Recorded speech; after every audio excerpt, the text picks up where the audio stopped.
Imagine America in the 1800s, a nation of farmers and small businesses, where local shops were the heart of the community. But change was on the horizon, a change that would reshape the very fabric of society. The Industrial Revolution arrived, bringing new technologies like steam engines and railroads, which connected distant places like never before. Businesses saw opportunities to grow bigger than ever before, seizing the chance to expand their reach and influence. They needed more money, more workers, and new ways to organize themselves to handle the increasing complexity. This is how corporations were born, evolving from simple businesses into complex organizations. They were like giant machines with many moving parts working together in unison to achieve common goals.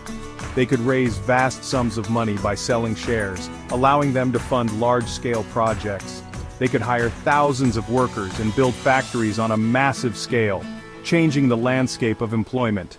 Companies that were once small local businesses transformed into sprawling national enterprises, reaching far beyond their original scope.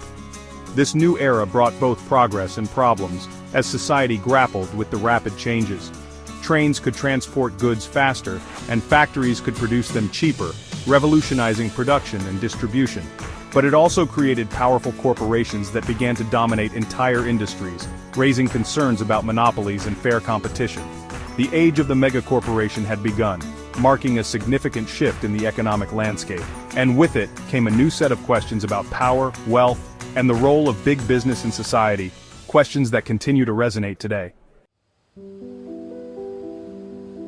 The late 19th and early 20th centuries saw the rise of industrial titans, men whose ambitions and innovations would shape the future of America.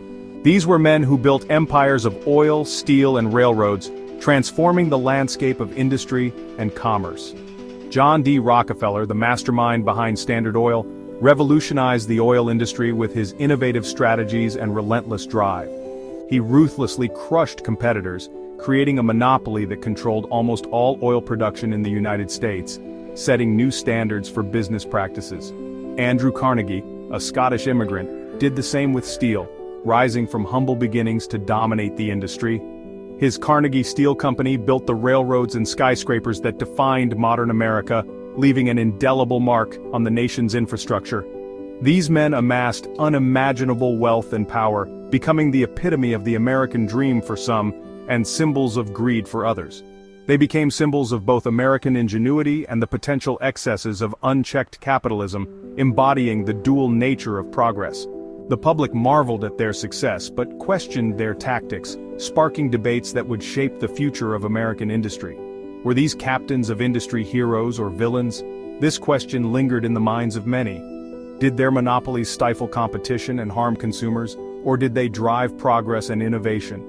These debates raged on, leading to new laws aimed at curbing the power of monopolies and promoting fair competition, a balancing act that continues to this day. The government stepped in, trying to find a balance between fostering innovation and protecting the public interest, a challenge that remains relevant in today's economic landscape. After World War II, America experienced an unprecedented economic boom that transformed the nation. New technologies like televisions and automobiles flooded the market, revolutionizing daily life and leisure. Corporations like General Motors and IBM became symbols of this new prosperity, driving innovation and economic growth. They offered well-paying jobs and helped create a thriving middle class, which became the backbone of the American economy. Suburbanization exploded, fueled by the affordability of cars and the dream of homeownership, reshaping the American landscape. Consumer culture flourished, driven by aggressive advertising and the availability of credit, making luxury items accessible to many. Corporations played a pivotal role in shaping this new American landscape, influencing both the economy and society. However, this era also saw the rise of organized labor, as workers sought to protect their rights.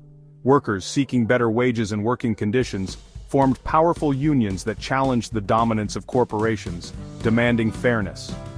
The relationship between corporations and labor became a defining feature of the post-war era, marked by both cooperation and conflict, shaping the future of work. The question of how to distribute the fruits of economic growth remained a point of contention, sparking debates that continue to this day.